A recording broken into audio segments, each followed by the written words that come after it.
he's got it. Here he comes. Ray Rocker made it. His face and slammed up. And the doctor made a sensational play. Hunter in front, the front, and they score! And Giroux's coming. Busted. Fires. Blasted goal! Brady back again. He steps up, he's 10, and falls forward. And he fumbles the football, and the Eagles have it.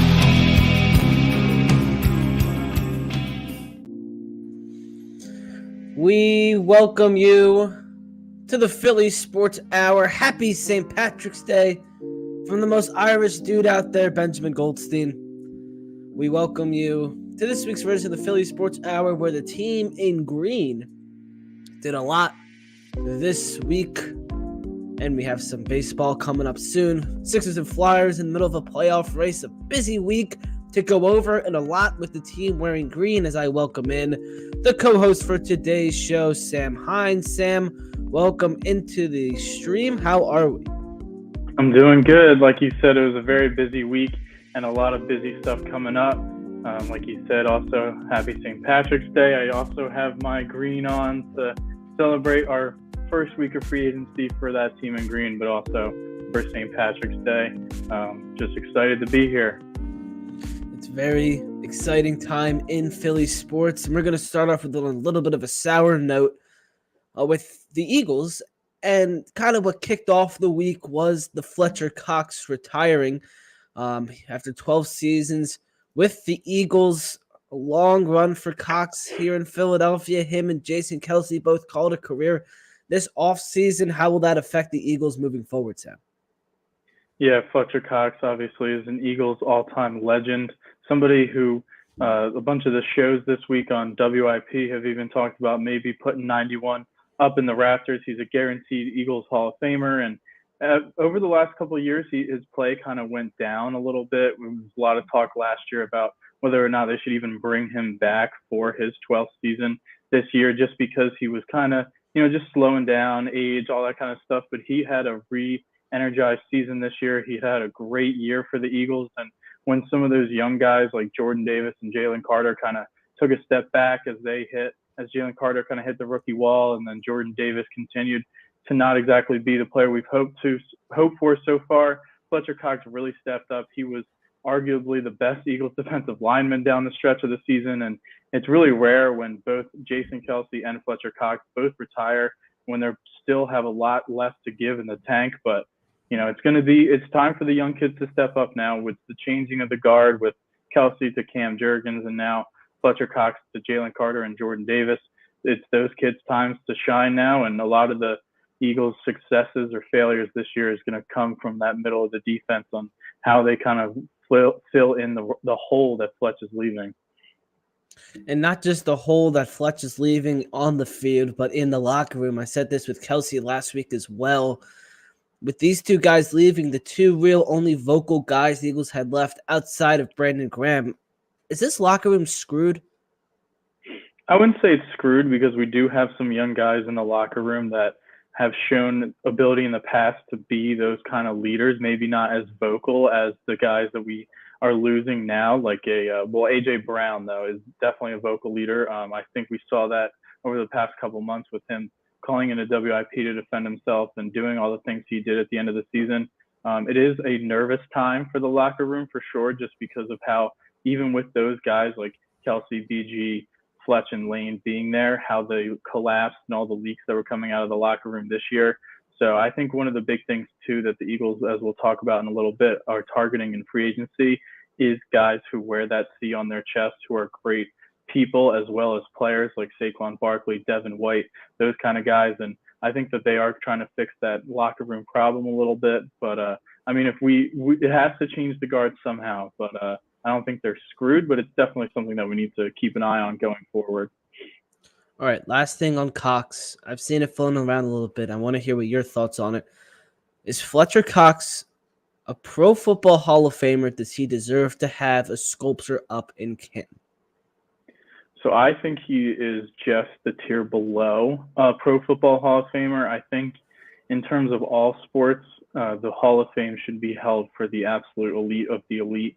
I think that Jason Kelce will eventually get there, but I do think that Fletcher Cox is like right on that tier below. If you look at a guy who also just retired, Aaron Donald, he was always the better player of against Fletcher Cox. And I think while Fletcher definitely was on a Hall of Fame trajectory for the first couple, like 6 years of his career, or that 6-year run he had in his career where he was arguably the best player on a Super Bowl team, he did kind of tail off and didn't have that longevity, as long as the longevity of greatness as you would want. So while I do think that there's a chance that he gets in, just because I think a lot of guys too, as time goes on, you'll take a step back and you say, you know what, this guy was a Hall of Famer. Look at his numbers, look at his contribution.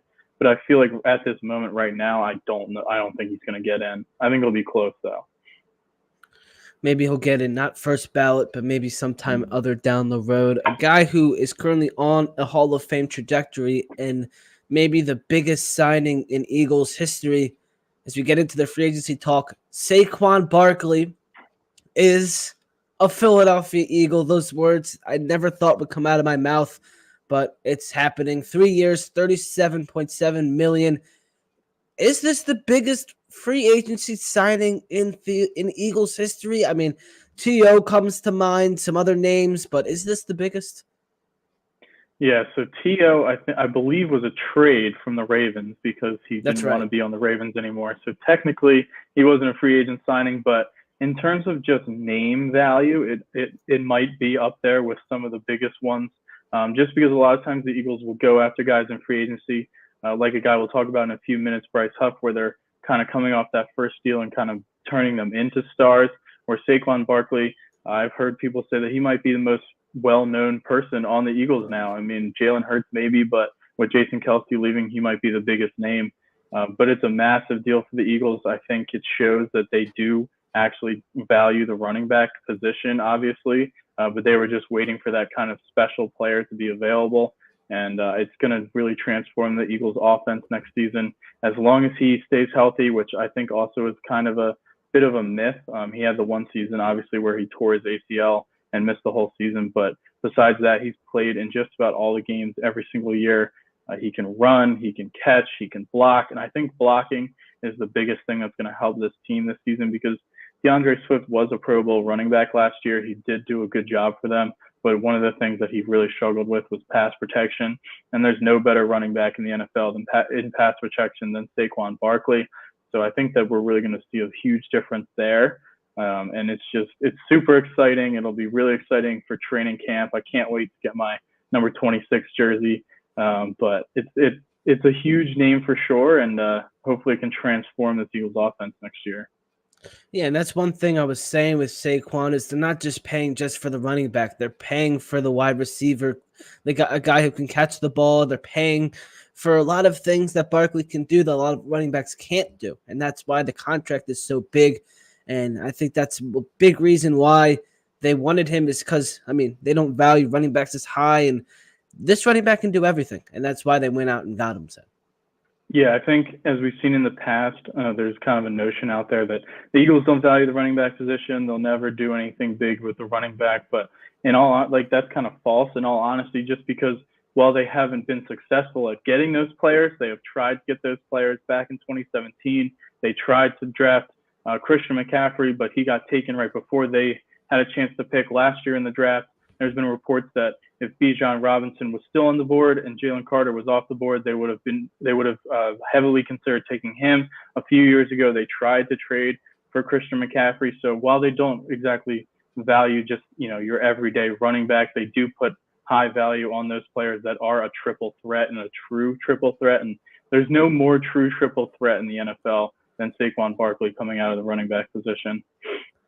Speaking of coming out at the running back position and how the Eagles don't value, we've seen a different Howie Roseman this offseason. So far, he signed a linebacker. He signed a running back. Are we getting a new Howie? So I don't know if it's exactly a new Howie, but I think one of the things that hasn't been talked about a lot is that with Fletcher Cox and Jason Kelce retiring, there is a lot more money available for them to go after players in these less valued positions.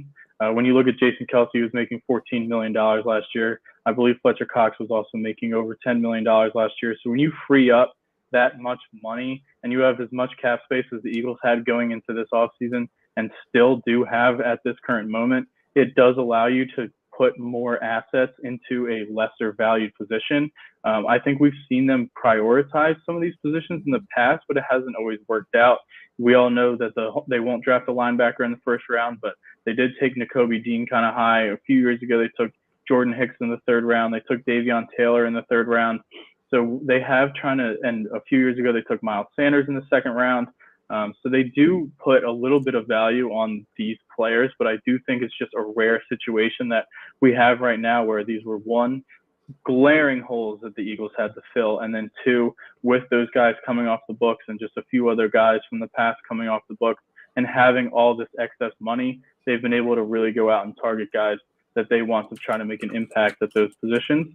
Because in years past, I mean, you have two guys in the they're first round picks, so they're making a little bit of money. But right up the middle, Jalen Carter and Jordan Davis are not making a lot of money. And then you got Cam Jurgens, who's not making a lot of money. And then Tyler Steen, who's going to be your new guard. He is a second round pick from last year or third round pick from last year. He's not going to be making a lot of money. So all these positions that the Eagles put high value on, they don't have high value assets in them in terms of money. So you can disperse that elsewhere. Yeah, so great signing there for the Eagles with Saquon Barkley. A little uncharacteristic, but something that is characteristic is the Eagles going out and signing a defensive end, and they got a good one in Bryce Huff. 3-year contract worth up to $51.1 million with $34.4 million guaranteed. Another Bryce H. free agency signing in Philadelphia. This one a little different, though. What do the Eagles expect from Huff? Yeah, so this signing makes me a little nervous, to be honest, just because Huff is an undrafted player, cashed in on his best season last year with 10 sacks, but he was a part-time player for the New York Jets. He was only really in pass downs. He did not play well against the run last year and wasn't even put in those positions because of how bad of a run defender he is. He is very young, coming off of his first contract as an undrafted free agent, and he does have a lot of potential. He's a great pass rusher, but it's just going to be interesting to see how they use him this season. I mean, they paid him up to $51 million he can get, so we know he's going to be one of those starting edge rushers, and hopefully that he'll turn into like a Hassan Reddick type contract where they bet on a guy young, coming off a productive season, who's kind of undervalued in the league a little bit, and then they turn him into one of the elite pass rushers in the NFL. But his track record is really only 1 year.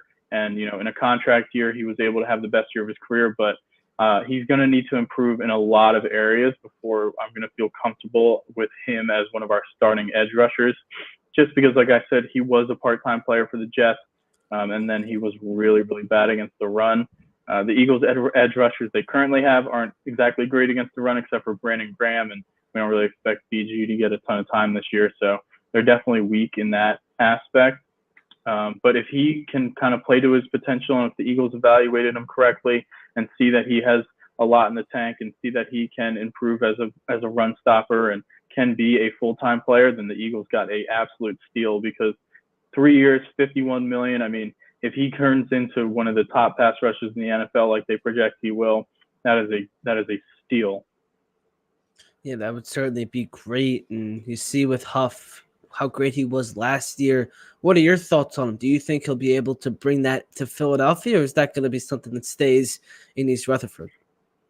So I do think that a lot of it is going to come down to what players they put around him. I think one of the things that he kind of, and all edge rushers really can benefit from, is having great cornerbacks, and we all know that the Jets do have that. So if the Eagles get better secondary play than they do in the last couple weeks of last season, then I think that the edge rushers as a whole will be able to do a little better than they did last year. I do trust the Eagles' defensive line coaching staff and the Eagles' new defensive coaching staff with Vic Fangio to be able to get the most out of him. I mean, it's kind of like a carbon copy of what they did with Hassan Reddick 3 years ago or 2 years ago when he was coming off a 10-plus sack season. He was targeted as a guy who can't really stop the run, and while he's not still great at stopping the run, he's gotten a lot better. And we all know Hassan Reddick is one of the top pass rushers in the NFL and by far the top pass rusher on the Eagles. And we got him at a discounted price. That's why he wants to try to get a new contract. But I do trust the Eagles coaching staff to get the most out of him. But it's just when you come off playing part-time and having big production now with this contract, going to be a starter most likely. Now you've got guys really game planning for you every single week. So it's going to take a lot of adjustment. I think we might see him start slow a little bit. I do think he's going to be a lot on the Hassan Reddick path, where we saw Hassan Reddick in his first season with the Eagles really coming into being that number one pass rusher. He started really slow. A lot of people were saying, oh, why did we sign this guy? Waste of money. He hasn't even touched a quarterback. And then he took off after he started figuring things out after week 3. So while I do think he could have a slow start to the season, I do think he's going to be a good player for the Eagles. You brought up Hassan Reddick a lot. His name's been floating around in some trade rumors, him and Josh Sweat. The Eagles did sign Josh Sweat to bring him back on a reconstructed deal. We'll get to that in a little bit. But with the Huff signing and the Sweat re-signing, what do you expect to see go on with Hassan Reddick this offseason? Will he be an Eagle next year? So just from what people who are in the know have been saying, I do not expect him to be an Eagle next season. And it really confuses me. Hassan Reddick has been so productive over the last few years, and he's a guy who wants to be a Philadelphia Eagle. I understand that he's 30 years old and you don't want to give a 30-year-old edge rusher a whole lot of money. But if you give him a 2-3-year extension, the Eagles have kind of been doing that this last season, where they're kind of keeping these contracts in this 3-year window. And it wouldn't make any sense to me to get rid of him. It doesn't seem like you're going to get a really high draft pick for him, especially because he does want a new contract. So whatever team trades for him would have to give him a new contract on top of it. So if it were me, I would give him an extension, have Huff, Sweat, Reddick, kind of add a third guy to that defensive line rotation, because it just was Sweat and Reddick last year. And then Nolan Smith too. The Eagles have been pumping out that they really like what Nolan Smith's been doing so far this offseason. If you can get a 4-man deep edge rusher rotation going with some of these guys who've had double-digit sacks in the past, you can be really, really dangerous as a defense. But just from what everyone who's really in the know has been saying, and the fact that it seems like it was going to come down to either they kept Sweat or they kept Reddick, I don't expect him to be an Eagle come week 1, unfortunately. You were a big Hassan Reddick fan, as we remember watching those Eagles pregame shows. And I mean, it's a business, so we got to keep moving, and we'll see what Huff can fill in for Reddick nicely. And a guy who's definitely going to fill in this team nicely, and someone exactly who the Eagles need, is CJ Gardner-Johnson, who is returning to the Eagles on a 3-year, $33 million contract. The one thing that the Eagles were missing last year was a playmaker on defense, and they're getting it back with the re-signing of Gardner-Johnson. Yeah, this is a very interesting move for the Eagles. Obviously, last year they didn't sign him back. There was the whole thing where they said that they tried to sign him, but then he didn't want to come back, and then they signed Bradbury instead, and then he wanted to come back, so then he had to go to the Lions. This is a big move for the Eagles. He is coming off of a season where he had an injury, so that's a little bit concerning, but luckily he did come back for this season. One thing that I haven't really heard or seen anyone talking about is that the Eagles and Adam Schefter have both introduced him as a cornerback, not as a safety. So I think a lot of people are just assuming that he's going to go back to his role as safety that he was for the Eagles 2 years ago. And while that still is certainly possible, I think it is interesting that they have put it out there, and a guy like Adam Schefter too has put it out there that he is a cornerback. We saw them cut Avonte Maddox a few weeks ago, and they have not filled that slot corner position.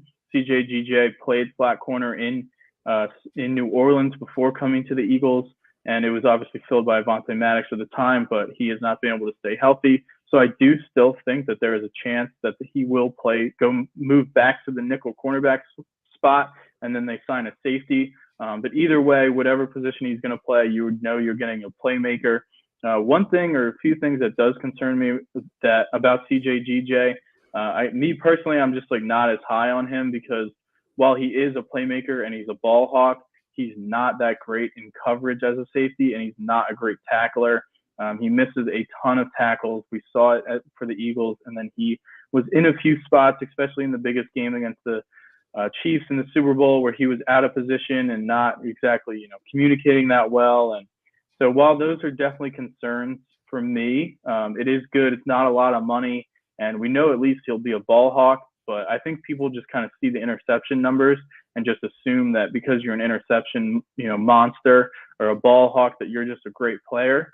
If he can shore up his tackling a little bit, and if he can get with Vic Fangio and become a better coverage safety, if that's where the Eagles are going to have him, then this is an absolute steal.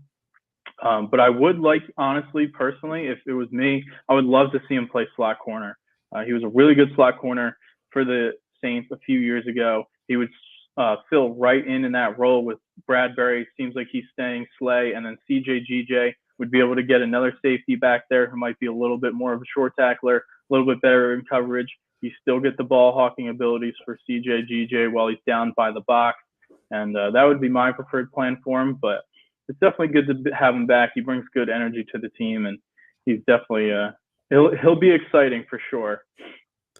Yeah, definitely had some excitement, and something that was weird that came out was when he called the Eagles fans obnoxious, and that whole thing happened last year, and then they asked him about it when he signed, and he just said it was in his feels. What was going on with all of that, and what are your takeaways? Do you have any thoughts on it, or is it just like a football player who was just putting things out there and didn't really mean it? Yeah, so this was another weird thing too. I mean, I think, like I said, Eagles fans really just love him because he was a ball hawk and the energy he brought. And normally when a player leaves or a player from another team talks bad about us as a fan base, that player has a target on his back for his whole career. We've seen it with even just like Spencer Strider saying, he was even saying positive things about the Phillies fan base and talking about how it's scary to play there and all that stuff for other players. But CJ called us obnoxious fan base, but now that he's back, everyone's being so apologetic and, oh, it's okay, CJ, we love you. It's a little just like weird to me, but I didn't like it, and I didn't like his explanation for it either, that he was just in his feels. If you're mad at the Eagles, if you're mad at the Eagles organization for not bringing you back last year after having a good season, then why are you going to take it out and call the fans obnoxious? That doesn't really just like add up. He did have his car stolen. I know that was obviously horrible that he had his car stolen, but that doesn't mean that you can call Eagles fans obnoxious. He was definitely talking about, those two things aren't correlated. So he's definitely a fiery person and a fiery player. And he had the whole thing last year too, where he kept tweeting and deleting. And a lot of people a year ago were happy that he was gone at that point because of how he was talking about the fan base and talking about the Eagles in general. And then now that he's back, it's all forgotten. But it's definitely something to monitor for sure as he goes through the season, because if he's playing safety or cornerback and he's struggling and people are talking, these Eagles players, we know that they're not fans of the media right now. So he's definitely a player who can kind of put it out there that he's displeased. And it's definitely something to monitor, but especially last year. There was all reports after they didn't sign him that he was a problem in the locker room and all that kind of stuff. And then now he comes back and all that stuff goes away. So definitely the off the field stuff is definitely something to keep an eye out as well. There's been a lot of talk, especially with these Eagles going on these podcasts, talking about the fans and everything that's going. It's like really weird what has occurred with these Eagles players, Eagles versus the fans. It's very strange. As a fan base, are we too hard on the players, or are we getting too soft, where we're just welcoming guys back who talked crap on us with open arms? Or are we too hard? Or what is going on? So I definitely think that at times we can be too hard on our athletes, for sure. But at the same time, we as a city love and care and put more effort into our sports teams than any other city. And there have definitely been times where people take it over the top. But at the same time, I think you have to look at guys like Jason Kelce and guys like Bryce Harper, where, they have been accountable. And as long as you're accountable, that's all that we really care about. Because if you make a mistake, and Trey Turner as well, that's why he got the ovation. Like if you see and you're, not living up to the standard that we have put out there, and a lot of the expectations that we have is from the players and the teams themselves. If, there's been situations where players and teams are not expected and they don't put the expectation out there to win, And then when they do better, it's always the best place to play. But when you as a team and a player put that expectation out there that we're going for the Super Bowl, we're doing this, we're doing that, and you have, a 10-1 team that collapses down the end of the season where you lose you go 1-7 and are out in the first round in the playoffs, you have to understand that people are going to be angry at that. I think the players think that it's a personal attack at them instead of just people who put a lot of energy and money and time and, every Sunday, we'll just talk about the Eagles here for a second. Every Sunday for 17 weeks, 18 weeks, 19 weeks, however long the season goes, there's a million things that you could be doing when you're off, when you're not working. But us Eagles fans, we fly to different stadiums, we fly to different cities, we spend all our free time and money to go to these games. And when they lose, people get upset and, people say things, and it's not always the best things to say. But at the same time, they need to realize that it's not personal against them. Nothing's personal against them. It's just a frustration that you're spending your free time and money on something that's supposed to be an entertainment for you and supposed to be fun. And when it's not entertaining and fun, people are going to be upset at that. So I do think that at times we can be too hard on our athletes, but I don't think we're becoming too soft as a fan base. I still think that edge and the edge to win is there. I think we really saw that with the Eagles collapse. I think after the Super Bowl, we did get a little bit of that because, as Jason Kelce said, when a hungry dog hasn't eaten, he's peed off. So we got to eat a little bit, but I think that some people, obviously, there's always going to be bad apples, always going to go too far. But I think these athletes just need to realize that none of it's personal towards them, and we just want to see them succeed. That's for sure. And Jason Kelce mentioned it in his retirement press conference, where if you can't handle the fans in Philadelphia, then you might as well leave the city. So there's a lot of Eagles that could be pertaining to, and we're just gonna we're not gonna throw any names out there, but some Eagles might. And there's a lot of cities out there where their fans don't care. I mean, Tampa Bay, they didn't even sell out there. They had the least attendance for their first playoff game this season or last season in MLB history for a playoff game. The least amount of fans there. So if you want to go and play, in another city like that and don't want the expectations, then you can go right ahead. But you got to take the good with the bad, and there's no better place to play than Philly, especially when you're winning. That's for sure. Let's move on and look at another out of characteristic signing for Howie Roseman. That's linebacker Devin White, who signed a 1-year deal worth up to $7.5 million. He was on both the Bucs teams that beat the Eagles in the playoffs. He was on the Super Bowl winning team. Devin White, what do you expect to see from him? And another uncharacteristic signing, a linebacker from Howie Roseman. Yeah, so I know a lot of people are extremely excited that Devin White is an Eagle. He's only 26 years old, which when I saw that completely shocked me because he was such a star so fast in the league that I felt like he had to be close to 30, and only 26 years old, you're getting a guy who has been second team All-Pro a few years ago. But at the same time, while he is a massive name, you also have to look at how he played last season. There was a weird situation going on where, he was benched for a game, benched for 2 games, came back and then played 100% of the snaps and then split time in the playoff game. So, while he has that name and he is only 26 years old and the Eagles obviously think that he has a little bit left in the tank, I think it's very telling that they only gave him a 1-year deal. We saw Shaq Leonard come in here last year and everyone wanted Shaq Leonard. Oh, Shaq Leonard All-Pro. And, myself wanted him as well to see what he's got, see if he can help out the linebacker room. And he was just the name. He couldn't play anymore. And he was super young as well. Sometimes these linebackers just phase out really early. And I'm not saying that Devin White is going to be Shaq Leonard, but it's hard to not think about that being a possibility. Most of the Eagles have signed, most of the Eagles players that they want for this next Super Bowl window that they have been in a 3-year signing. And Devin White has only been 1 year. So while, I think it's a great signing just because it's hard not to take a flyer on a player like that.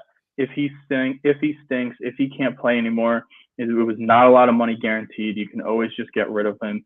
But if he comes in, he's rejuvenized. There's a lot of reports that him and Todd Bowles didn't get along well. I heard that he had some family issues as well last year, and before the season, he requested a trade from Tampa, and they did not follow through on that trade request. So there was a lot of personal things going on with him last season.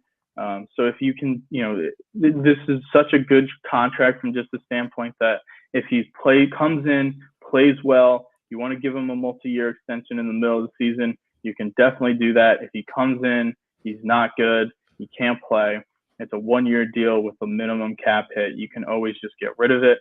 It's super high risk, super low reward, and at only 26 years old, it's hard not to take a chance on a guy who was second team All-Pro just 3 years ago. There's been a lot of talk, not a lot, but some talk that the 1-year deal, people don't like the 1-year deal. And then I saw another thing that there's no such thing as a bad 1-year deal, which also someone followed that up with how Jarius Familia with the Phillies was a bad 1-year deal. I was just about to say Jarius Familia is the worst 1-year deal of all time. So is there any such bad thing as a 1-year deal aside from Familia, or can there be risk with the 1-year deal? So I think that the only way that there's a bad 1-year deal is if the coaching staff does not realize that the guy can't play. You said Familia, he could not play. He was horrible. But the Phillies kept putting him out there on the mound. They wouldn't cut their losses, and until after the trade deadline when they made some moves. If he can't play, don't play him. That's the end of the line. Just because he doesn't have this long contract, he doesn't have a lot of money. If he can't play, don't play him. And so that's just honestly the biggest thing. It sounds so simple, but we've seen a million times that it doesn't happen. But even if they do play him and he stinks, he's gone after a year. And like I said, if he comes in and he plays well and he's rejuvenized, then maybe he's not, second team All-Pro Devin White, but he's at least functional and getting sacks and good in coverage and back to the guy that he was a little bit. Then you just extend them. I can't be mad at giving somebody 1 year, $8 million with however many guaranteed or whatever, and like a $3 million cap hit, especially a guy with his pedigree. And I think one of the things you saw last year was after getting benched in the last game of the season in essentially a playoff game against Carolina to go and get them into the playoffs. He was an absolute monster. He played 100% of the snaps. He was all over the field. That defense pitched a shutout against the Panthers that game, and he really looked like his old self, and he came back with a vengeance after getting benched. So I don't know, maybe, sometimes guys just need a change of scenery. Sometimes they need to get out of the situation, and after you request a trade and you're there the whole year, probably wasn't happy. And worst thing that happens is you can't play and you cut him, but definitely worth a shot. Some more 1-year deals the Eagles made. Wide receiver Devontae Parker, 1 year, fully guaranteed, $4.69 million. Zach Bond, another linebacker, got a 1-year deal, and an offensive lineman, Matt Hennessy, got a 1-year deal. It looks like Parker's going to replace Quez Watkins as the third wide receiver, as the Eagles didn't really have a firm third wide receiver. They shuffled through Quez and Zacchaeus and Julio Jones last year. They are all free agents. None of them will return. So that's where the Parker signing came in. And then Zach Bond, we'll see what his role is. He has a very shiny head. And Matt Hennessy will be some depth on the offensive line, which is always nice and is needed right now. What do you take away from the signings? Yeah, so Devontae Parker, I would be a little I would not go out and just name him the third wide receiver just yet. I don't know if you saw the stat that's been going around this the last couple of weeks, but over the last 3 years, he's the worst wide receiver in the NFL in terms of creating separation. So I do think that because he only got $1.2 million from the Eagles, that's all the Eagles have to pay of his salary this year, he is easily cuttable. And I think that he is more of a camp invite. See what he's got. If he can't play, then just cut him and, cut your losses. But see if he's got anything left in the tank. A lot of Eagles fans will have nightmares about his name because of that game in Miami a few years ago where he went absolutely off against us. But I think that the Eagles are going to draft a third wide receiver at some point, at least some guy that they think that can come in and develop a little bit. If Parker shows something in training camp, then give him the spot and let their draft pick come in and develop a little bit under him. Or if the draft pick comes in and shows some talent than come in there and let him take the third spot, because I do think they're going to use Saquon Barkley a ton out of the backfield. I think that Kellen Moore is really going to use Saquon Barkley as their third wide receiver, put him out in the slot a lot. So I do think the third wide receiver is not going to be a huge player on the Eagles this year. And then Vaughn and Hennessy, I think they're just both backup players. Hennessy was hurt last year, so we'll see how he comes back and recovers. But it never hurts to have depth on the offensive line, and we know that Jeff Stoutland, coming in here and he'll be able to coach him up. And then Vaughn from the Saints most likely will just be a backup special teams guy. And then they just signed a linebacker as well from the 49ers. I'm blanking on his name right now, but he was their best special teams player last year. So I think they just, kind of beefing up that special teams a little bit and see what these guys got in training camp. The Eagles made 3 extensions, 2 very large ones in Landon Dickerson and Jake Elliott. Dickerson signed a 4-year, $84 million contract extension, making him the highest paid guard in NFL history. And then Jake Elliott signed a 4-year, $24 million contract extension with a $6 million annual value, which puts him tied with future Hall of Famer Justin Tucker as the league's highest paid kicker yearly, along with the Josh Sweat reconstructed deal, which we mentioned earlier. 3 big names the Eagles are bringing back, and 2 huge ones, Sam.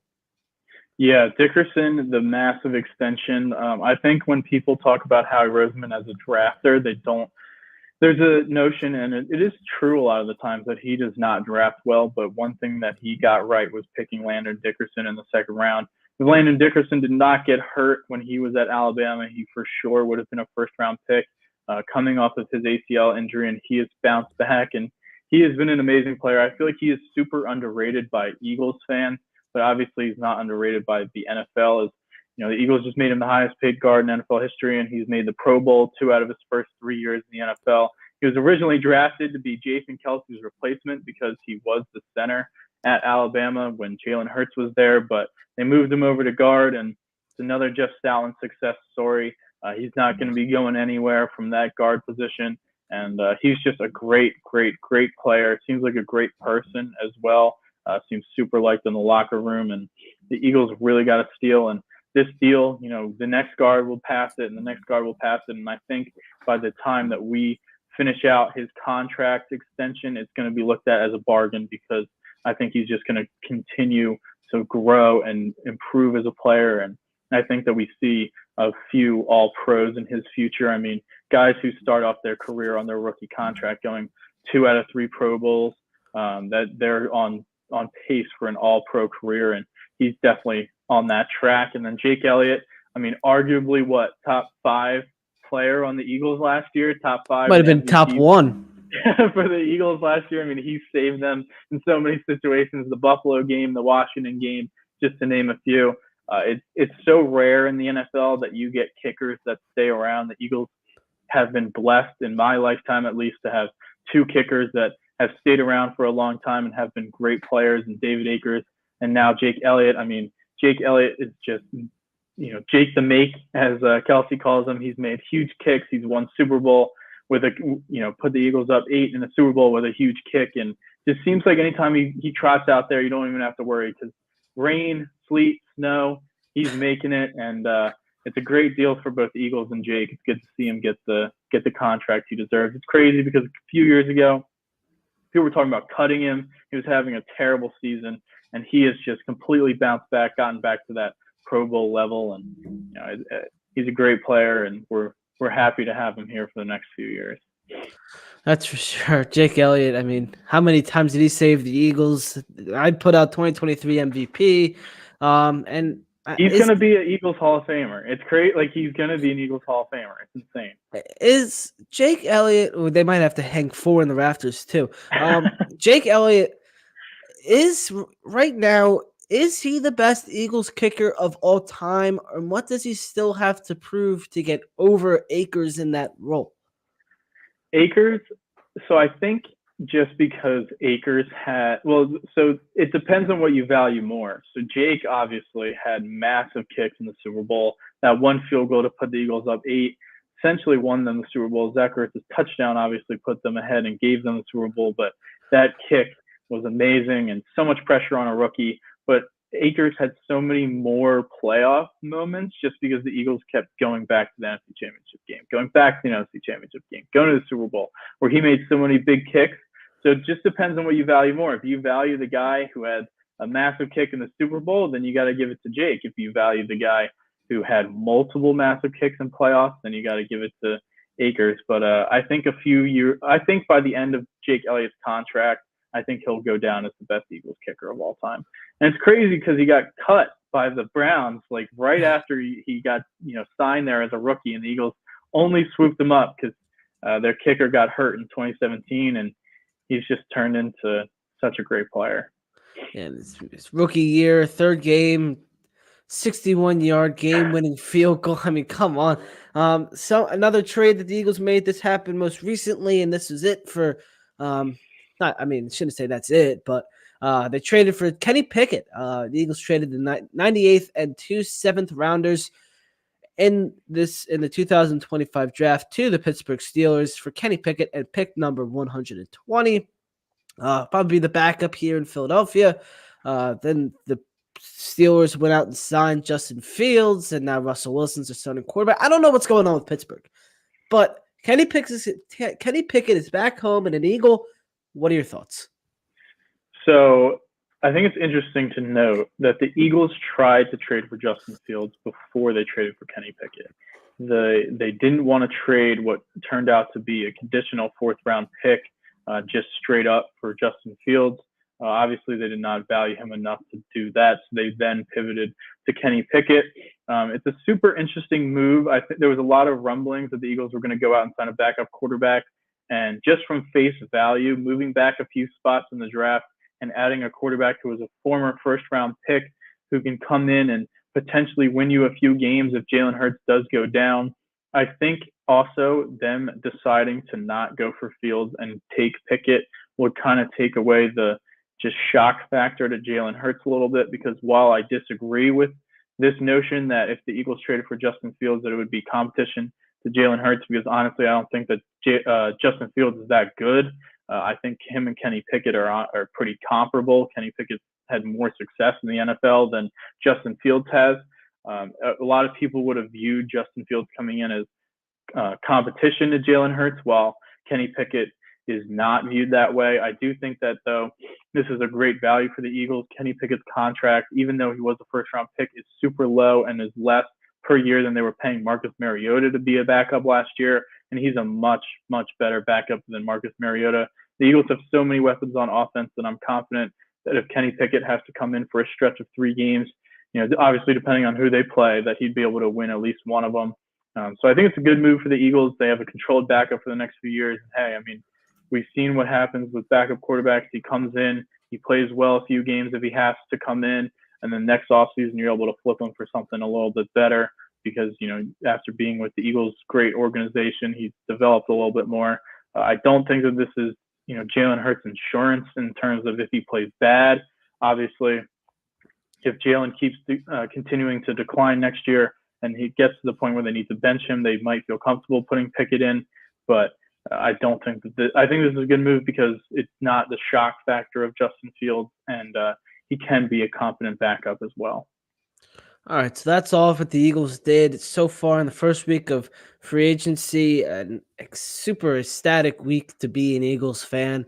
There's still a lot to go. The draft isn't for another month, so a lot more to go. What else can the Eagles do this offseason up until the draft? So I think a lot of what they're going to do before the draft will depend on whether or not CJ will be a cornerback or a safety. If I think that he's going to be a safety, then they obviously need to come back and sign a slot corner. Xavier Howard and Tre'Davious White are out there. They're not exactly slot corners, but they did move James Bradberry inside at points last year when Avonte Maddox was hurt.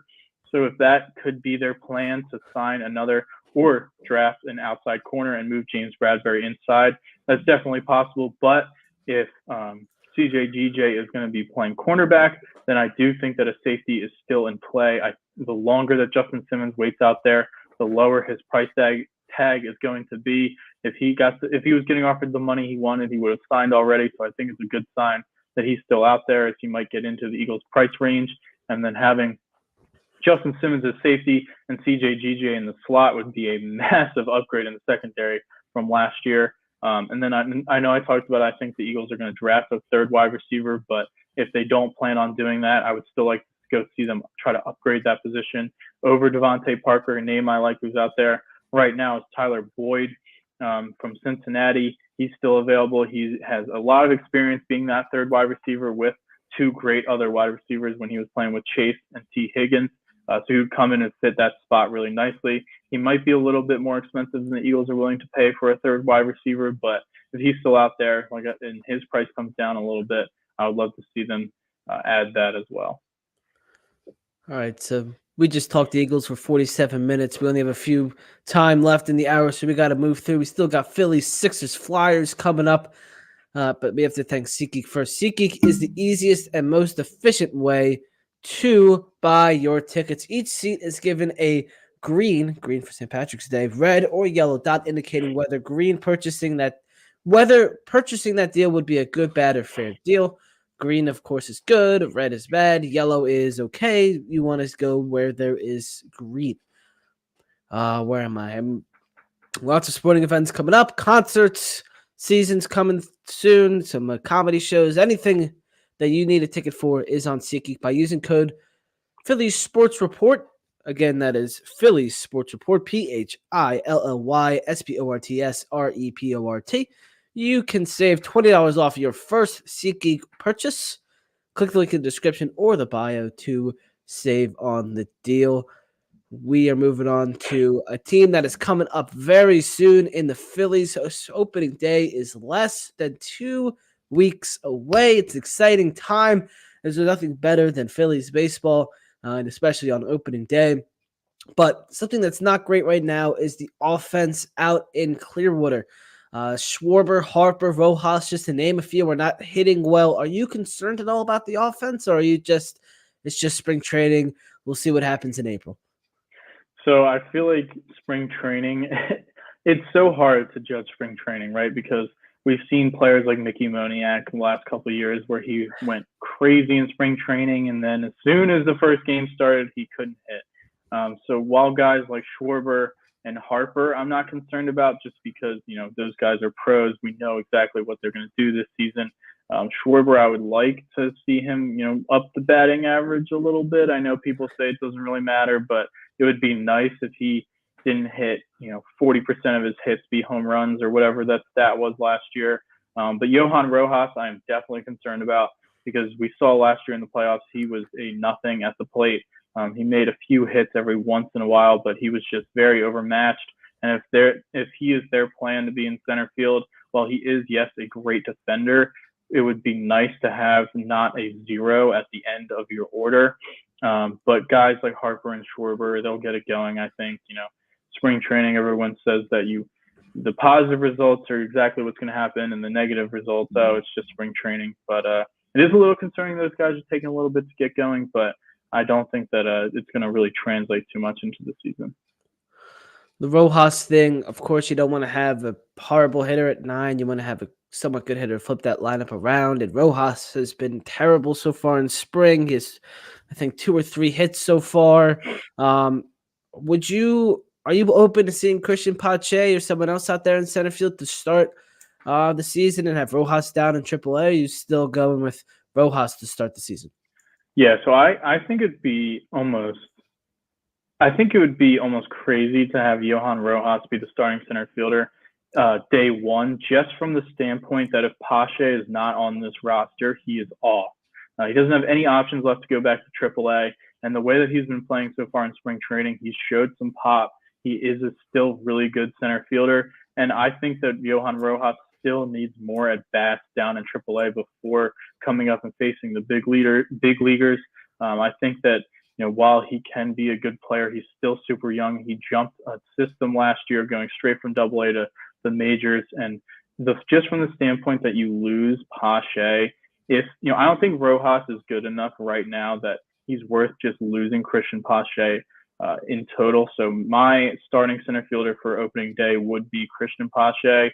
Let Rojas develop a little bit and then bring him up a little bit later in the summer once he starts to get his bat going down in AAA.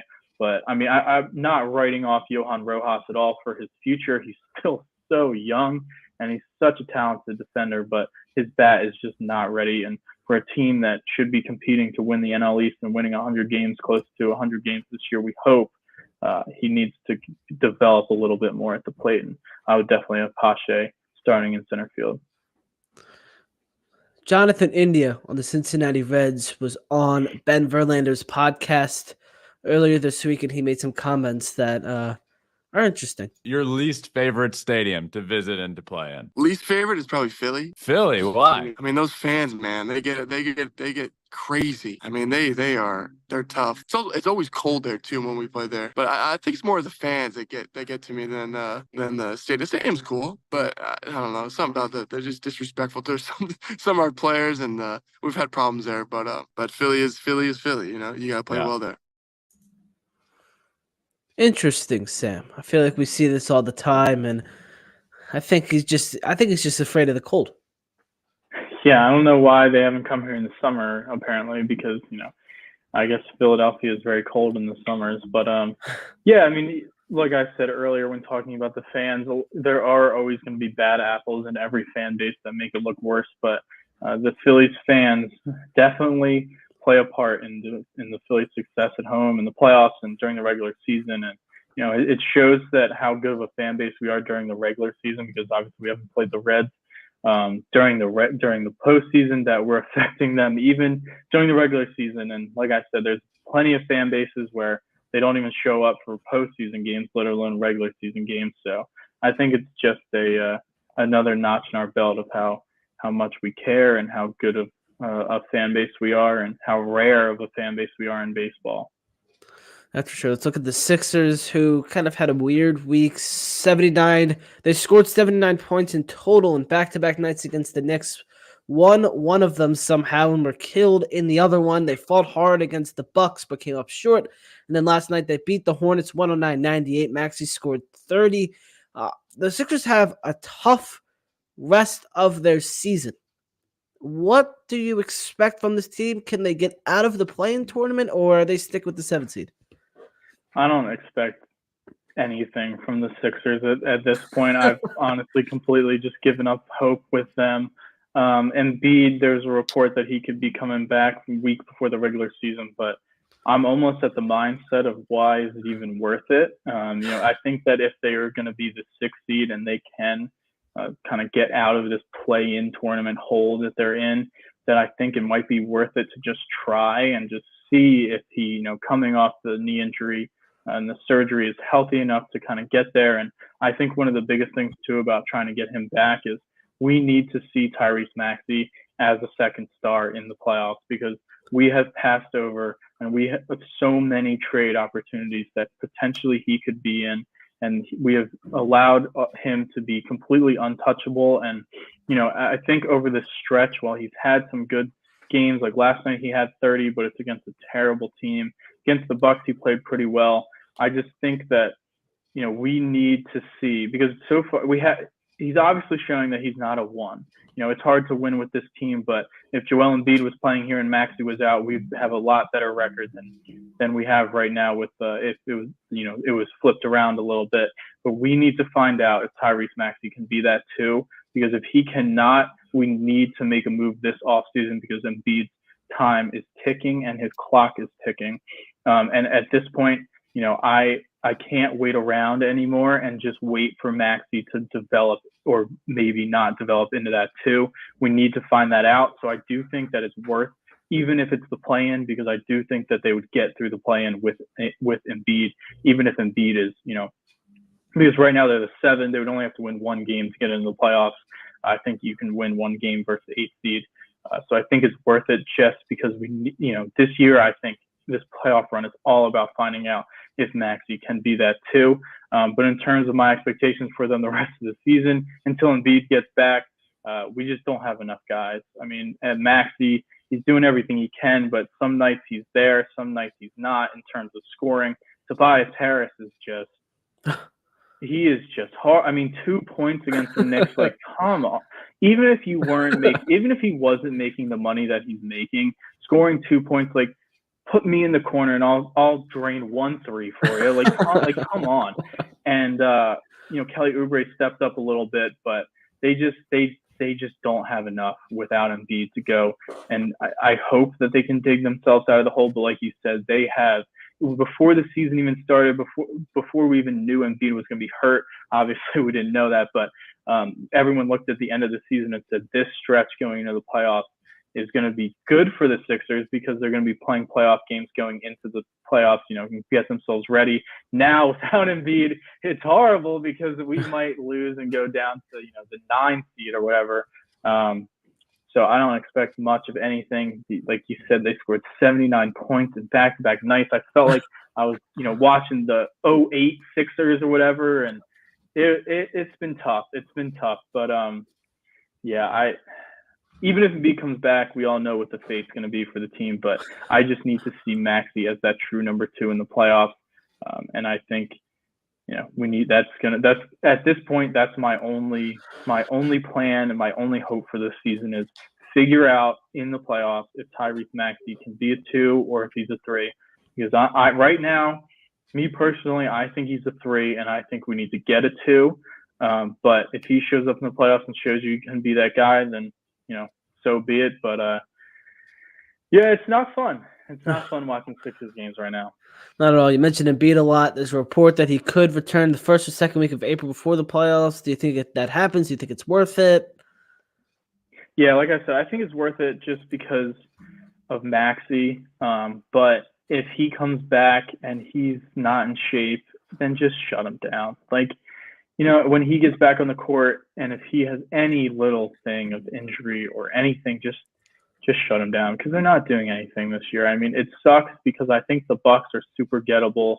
I think that the Celtics are obviously a really good team, but they haven't been able to get it done over the last few years. They always come up short. And we saw last year, and we know how bad of a coach Doc Rivers is in the playoffs, but the Bucks are super, super gettable. And, with everyone healthy and the additions that they made at the deadline, even though they weren't huge, they still are some guys that can help. It could have been a good year for them. It could have been the year that they maybe, if the chips fell right, they got over the hump. But if he's back and he feels okay, I'm not going to tell him to not play. But if there's any concern, just shut him down. I agree, but there's never a concern with FOCO. FOCO, real fans need the best gear, and that's why FOCO makes legendary gear for the most legendary fans. Click on the link in the description or bio to save 10% off any FOCO purchase. FOCO just came out with some new overalls, the shortalls. They're like overalls with shorts. That'd be good for you in Florida. Yeah, I know. I need a pair of those. Maybe I'll get some done for you. Let's look at the final team. We're just around the hour mark, so we got to move. We got the Flyers, who are also struggling right now. They were blown out twice against the Lightning and Maple Leafs. They just snuck past the Sharks on Tuesday, and they fought hard, but failed to get a point against the Bruins. Points are so valuable right now for this team. I don't even know if the Capitals won last night or not. The Capitals, which everyone else lost, and they won. So they inched 2 points closer. They're now right behind the Flyers. I think they're about three or something, around 3 points behind them. Is it time to worry? I don't know. There's a lot of defensemen are out right now. The Flyers are super short-handed. It's certainly time to not. I wouldn't freak out and panic, but certainly time to feel something. There's a 1-3 in their last 4. Have allowed 21 goals. Sam, I don't know if you're super in on the Flyers or anything, but you said you were going to do some research, and what do you think? Yeah, so I follow the Flyers a lot, and a lot of my friends are massive Flyers fans, so they've been making me want to watch them a lot more. And like you said, the defense has been really bad. Last night, I liked the heart and the fight that they showed at the end to try to come back, but obviously it wasn't enough. And my worry meter, I am worried that they are not going to make the playoffs because of their recent slide. But at the same time, I'm not too worried about it just because I feel like it's all just about expectations. Coming into this season, I didn't expect them to really do much or even make the playoffs at all, honestly. new GM, new head of hockey, with Jonesy and Briere, those two guys coming in. I wasn't really expecting them to do a lot this season. So the fact that they're even in a playoff spot right now and have a chance to make the playoffs is definitely a positive sign. I feel like I'm not worried about them just because I feel like this season has already been a success in terms of taking a bigger leap forward than a lot of us in Philly expected them to do this season. I do think obviously it would be really fun to have them back in the playoffs. Watching playoff hockey is super fun. Watching them and getting, the orange black and back in the Wells Fargo Center for some playoff hockey games would be amazing, and kind of ending that little drought that they have right now. But in terms of just worried, I'm not that worried just because I feel like this season is already a good step. I don't think they're going to get in the playoffs. The whole saying is anything can happen in the hockey playoffs. So getting in there and kind of winning the cup, I don't really see that from them this season. So it would be really fun if they get in, but I think this season has already been a success and a good step in the right direction. So if they don't get in, I'm not going to be super heartbroken. I feel like they're kind of in that, early Sixer stage before they got Embiid, where they're just waiting for that player. And, hopefully the guy, Mitch Koff over in Russia can be that kind of next guy for them. But until he gets here, they don't have enough. And so I'm definitely worried they won't make the playoffs, but it is what it is because in my eyes, this season's already been a positive step. And that's a valid point, and we are done with our show. Thank you, everybody, for watching and listening to the Philly Sports Hour. I'm Ben Goldstein, joined by Sam Hine. You can go follow Sam on Twitter and read his articles over on phillysportsreports.com. Flyers Carnival going on right now as well, so always a fun tradition that they do over at the Wells Fargo Center. Thank you, everybody, for watching and listening. Go follow us on all social medias, YouTube, like and subscribe, Twitter, Instagram, Facebook, TikTok, and Threads. And if you missed the live version of the show, which is always live on Saturdays or sometimes Sundays from 11 to 12, you can go listen on any podcast apps. Go rate us over there. Thank you, everybody, for watching and listening. We'll see you next week. Swing and a drive, left field. It's deep. It's gone. Yes! And it is gone. Yes! It is Bedlam at the bank. One of the doctor. Yes, he's got it. Here he comes. Way back to make it. His faith and slammed up. And the doctor made a sensational play. Pirates front the front. Did they score?